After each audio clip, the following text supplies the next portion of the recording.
건망증, 만성 두통, 걸을 때 균형을 잃는 느낌, 깊이 잠들지 못하는 수면장애, 본인이나 가족 중에 이런 증상이 있다면 절대 그냥 넘기지 마세요. 이것은 노년층에서 매우 위험한 상태인 뇌위축의 초기 경고 신호입니다. 제때 발견하고 대처하지 않으면 기억력 저하는 물론 심한 경우 뇌졸중이나 반신마비로 이어질 수 있습니다. 특히 60세 이후에는 이 위험이 훨씬 더 커진다는 점이 걱정됩니다. 그런데 많은 분들이 모르는 사실이 있습니다. 바로 우리가 매일 아무렇지 않게 반복하는 평범한 습관들이 조용히 뇌를 하루하루 줄어들게 만들고 있다는 것입니다. 특히 네 번째 습관은 통계에 따르면 한국 노인의 86%가 갖고 있는 습관입니다. 란셋 뉴럴로지에 발표된 연구에 따르면 한국을 포함한 전 세계 치매 사례의 약 40%는 중년부터 생활 습관을 올바르게 바꾸면 예방할 수 있다고 합니다.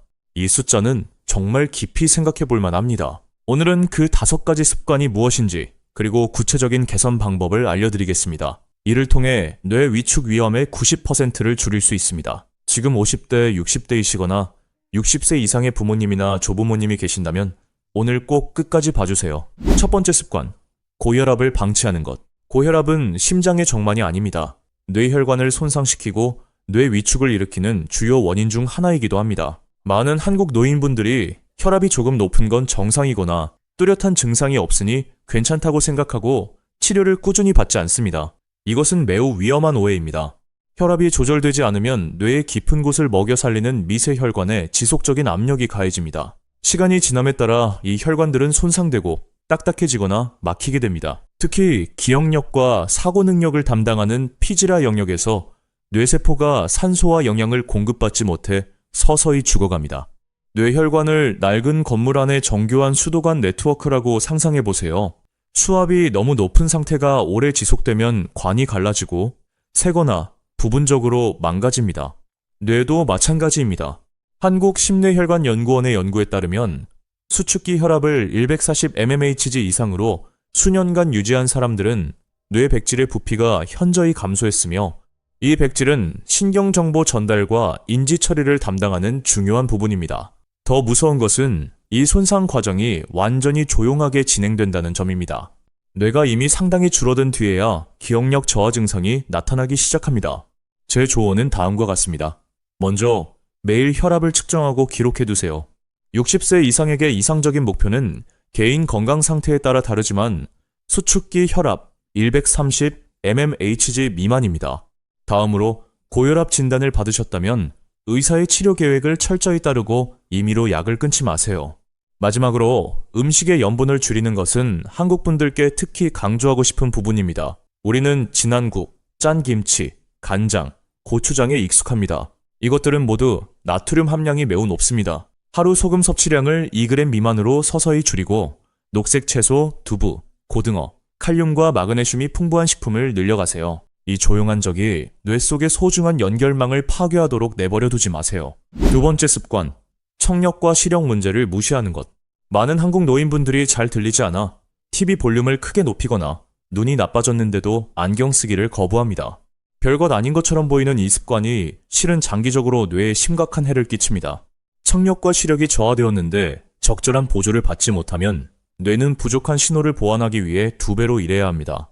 이 지속적인 인지적 과부하는 뇌의 에너지를 고갈시키고 인지기능 저하를 앞당깁니다. 청력을 뇌가 외부 세계로부터 정보를 받아들이는 주요 관문이라고 생각해보세요.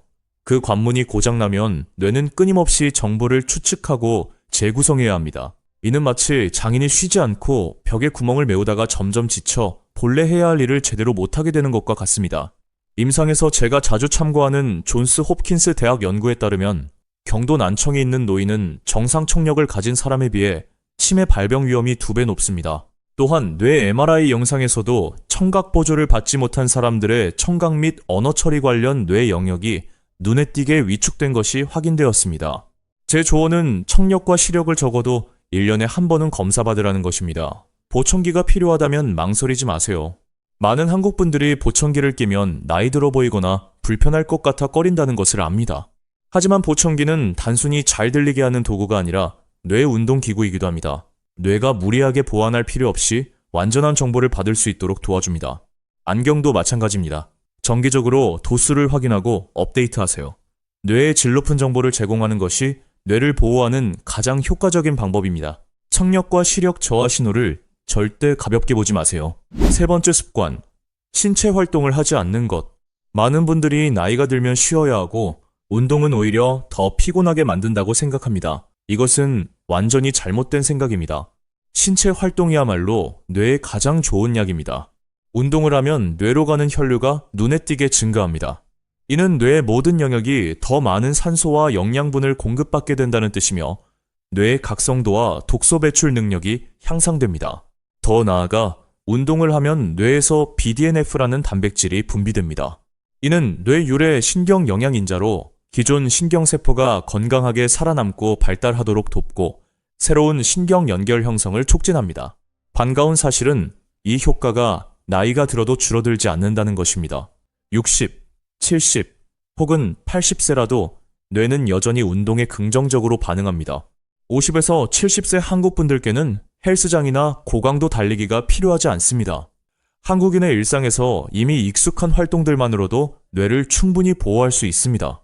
매일 아침 집 근처 공원에서 빠르게 30분 정도 걸어보세요. 건강이 허락한다면 주말 등산은 전신 운동과 스트레스 해소를 동시에 해결하는 훌륭한 선택입니다. 야외 아침 체조나 하루 몇 분씩 하는 스트레칭도 매우 큰 가치가 있습니다. 가장 중요한 것은 강도가 아니라 꾸준함입니다. 맑은 정신과 건강한 몸은 언제나 함께 갑니다. 네 번째 습관, 당분과 정제 탄수화물을 과도하게 섭취하는 것. 이것이 바로 제가 영상 초반에 언급한 한국 노인의 86%가 갖고 있는 습관입니다. 그 메커니즘을 설명해 드리겠습니다. 우리 몸은 혈액에서 세포로당, 즉 포도당을 운반해 에너지로 쓰기 위해 인슐린이 필요합니다. 당분이나 정제 탄수화물을 먹을 때마다 췌장은 그 역할을 위해 인슐린을 분비합니다. 그런데 수년간 당분과 탄수화물을 지나치게 많이 먹으면 뇌세포를 포함한 세포들이 점점 인슐린에 둔감해집니다. 이것이 인슐린 저항성입니다. 이 상태가 되면 뇌세포는 포도당을 충분히 흡수하지 못해 에너지 부족 상태에 빠지고 서서히 죽기 시작합니다. 이것이 알츠하이머병, 즉 세 번째 유형의 당뇨라고도 불리는 질환의 주요 메커니즘입니다. 인슐린을 배달원, 포도당을 에너지 패키지라고 상상해보세요. 균형 잡힌 식사를 할 때는 배달원이 제때 집에 도착하고 문을 열어 물건을 받고 모든 것이 순조롭습니다. 하지만 당분과 탄수화물을 너무 많이 먹으면 갑자기 수백 명의 배달원이 아침부터 밤까지 쉬지 않고 날마다 한꺼번에 몰려옵니다. 처음에는 문을 열고 받습니다. 하지만 점점 지치고 초인종 소리를 무시하기 시작합니다. 소리는 들리지만 더 이상 반응하지 않게 됩니다. 이것이 인슐린 저항성입니다. 실제로 한국인의 일상 식단에는 우리가 미처 인식하지 못하는 당분과 정제 탄수화물 공급원이 매우 많습니다. 하루 여러 끼 먹는 흰 쌀밥, 떡, 식혜, 각종 음료수, 배달 음식 등은 대부분 당분과 염분이 높습니다. 이것을 완전히 끊으라는 말이 아닙니다. 다만 조절이 필요합니다. 흰쌀밥 일부를 현미밥이나 잡곡밥으로 바꾸세요. 나물, 두부, 고등어, 청어 등 단백질과 오메가3이 풍부한 생선류를 늘리세요. 식사 후 혈당이 갑자기 치솟지 않도록 천천히 먹고 꼭꼭 씹으세요. 뇌는 안정적인 혈당 수준에서 가장 효율적으로 작동합니다. 다섯 번째 습관, 두뇌 훈련을 하지 않는 것. 뇌는 근육과 다르지 않습니다.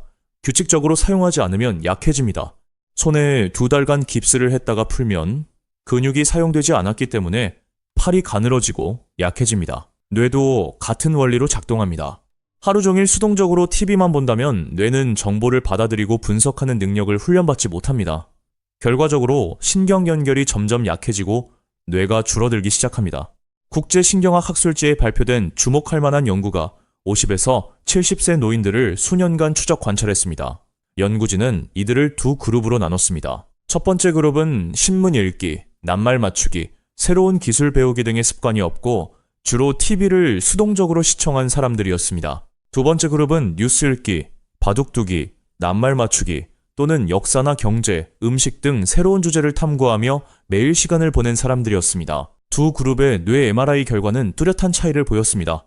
두 번째 그룹의 사람들은 실제 나이보다 훨씬 젊은 뇌를 갖고 있었습니다.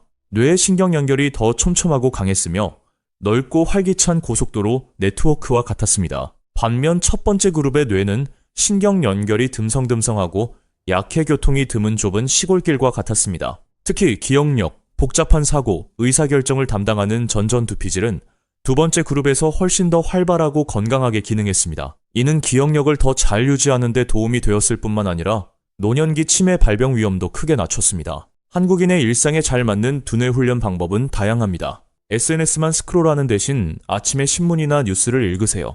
친구나 가족과 바둑이나 장기를 두세요. 새로운 전통 노래를 배우거나 한 번도 만들어 본 적 없는 요리를 시도하거나 군화군의 문화센터 지역 강좌에 참여해보세요. 뇌가 집중하고 기억하고 정보를 처리하도록 만드는 활동이라면 무엇이든 가치 있습니다. 신체 건강을 돌보듯 뇌도 돌봐주세요. 그러면 날이 갈수록 늙는 것이 아니라 오히려 더 명석해질 것입니다. 지금까지 매일 조용히 뇌를 약하게 만드는 5가지 습관을 알아봤습니다. 고혈압 방치, 청력 및 시력 저하 무시, 운동 부족, 당분과 정제, 탄수화물 과다 섭취, 그리고 두뇌 훈련 소홀입니다. 이 5가지 습관은 낯선 것이 아닙니다.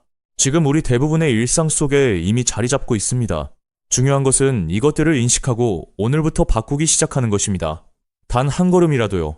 이 영상이 도움이 되셨다면 60세 이상의 부모님이나 조부모님, 소중한 가족에게 공유해주세요. 누구나 노년에 건강한 뇌를 가질 자격이 있습니다. 좋아요를 눌러 이 영상이 더 많은 분들께 추천될 수 있도록 도와주시고 앞으로도 유익한 건강 정보를 놓치지 않으시려면 구독해주세요. 저는 이호성 원장입니다. 여러분의 건강관리 여정에 늘 함께하겠습니다. 궁금한 점이 있거나 제가 다뤄줬으면 하는 주제가 있다면 아래 댓글에 남겨주세요. 답변 드리겠습니다. 다음 영상에서 만나요. 스스로를 잘 돌보시고 뇌 건강을 지켜주세요. 좋은 기억력은 여러분이 미래의 자신에게 줄 수 있는 가장 소중한 선물이니까요.